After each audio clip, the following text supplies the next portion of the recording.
tabian. Kapwa ko tabian. So, ayan na mga guys, mga baby loves ko. So, ayan na. Turuan ko kayo kung paano gumawa ng balloons na arco. So, ito yung sa cake natin na nilalagay. So, ito yung background yan. So, ito yung cake, background na arco na balloon. So, ayan na, mga mare dyan, mga mamshi dyan. So, basic lang ito, mga mamshi. Kayang-kaya natin to gawin. So, ayan guys, pakita ko sa iyo yung mga materials natin na gagamitin. So, let's!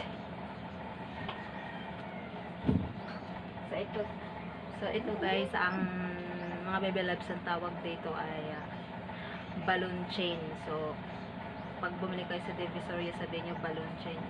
Chain, di ko lang paano i-pronounce yung Bisaya. Kasi ako, chain, gate chain. Pwede rin, basta. Ito guys, so, ito yung buntot. So, pag hindi nyo naalala, so, buntot, yung balloon na may buntot. So, yan ang tawag dito. So, ito yung ginagawa sa balloon arco. So, mag-start na tayo mga baby loves ko. Ito so guys, so meron naman kami balloon pump na kuryente. So, hindi na ako gumamit kasi dito lang naman sa bahay. So, ito na lang, bomba-bomba na lang tayo. Ayan.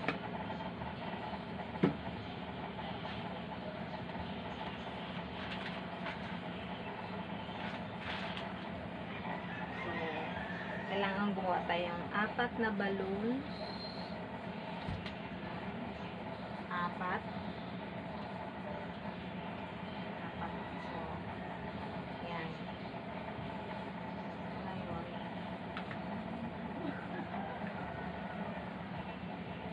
logo tayo.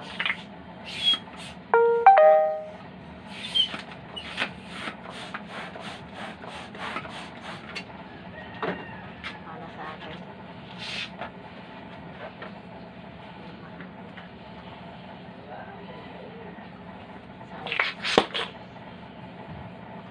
Yung pumutok.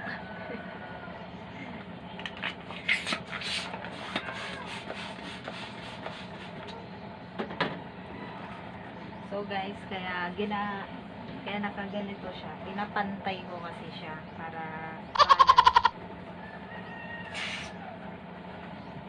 balance yung ano niya, yung pagkalobo niya. So, ganun lang mga baby loves. So, sa katulad ito na proseso ng kailangan 2 tali so para hindi sumigaw.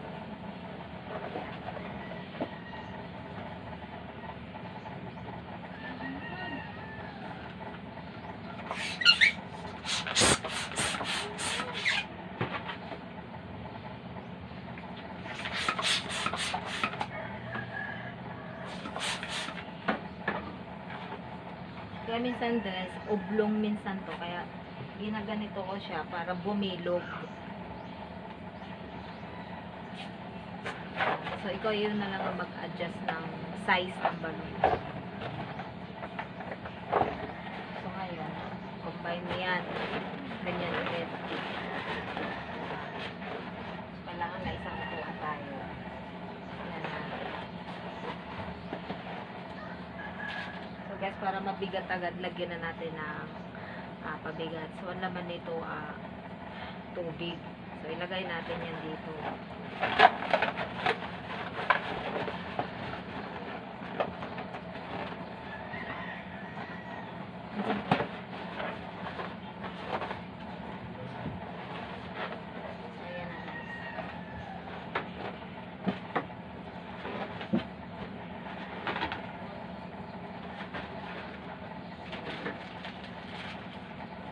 Kalobo tayo ng balloon chain.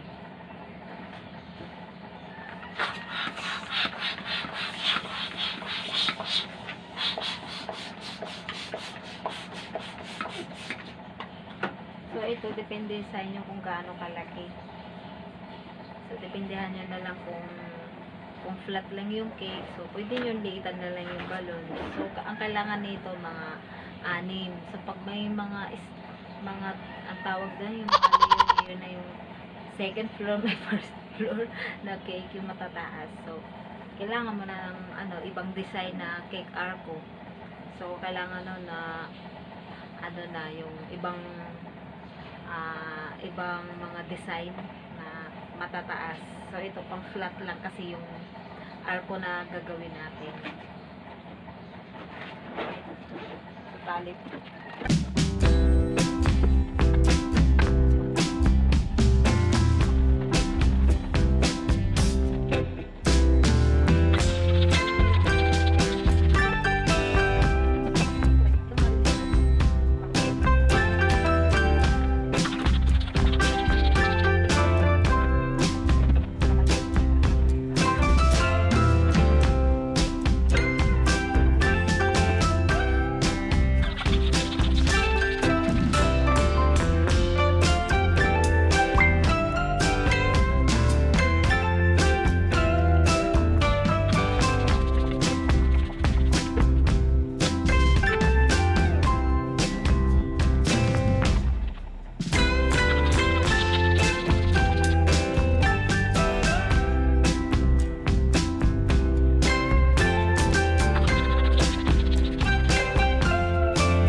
Maglagay tayo ng apat-apat na maliliit na balloons dito. Bawat dito kanto lagyan. 1, 2, 3, 4, 5.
So, gawa tayo. Ayan mga bebe loves, Di ba simple lang?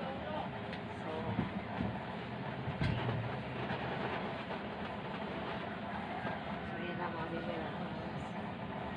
Kaya ginawa ko lang siya na alternate. Ayan, ginawa ko alternate yung mga balloons. Yung ano, pink, blue, ganyan. So, alternate ang kulay.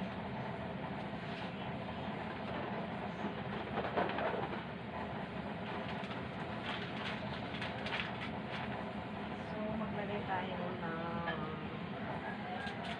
ribbon.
Yan na guys. So, tapos na yung aking arc ko.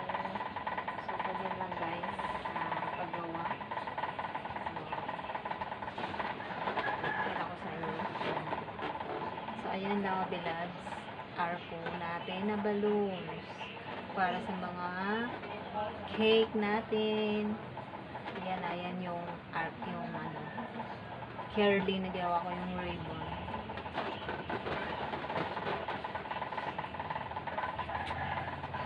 That's it lang mga babays.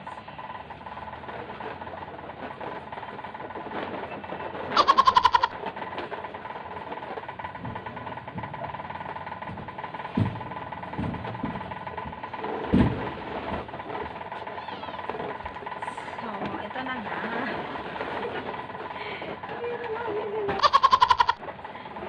Ayan, ang aking army. So, ayan ako kunwari yung cake. So, ayan mga bilang. So, sana may natutunan po kayo sa aking tutorial na paano gumawa ng logo ng arco. Ayan po. So, sa mga hindi pa po nag-subscribe, mag-subscribe na po kayo. And, yun lang mga bilang. And huwag kalimutan na i-click ang bell button para lagi po kayo update sa aking mga video. So, see you sa next vlog ko mga bebelas. Mamua! Chuk chuk!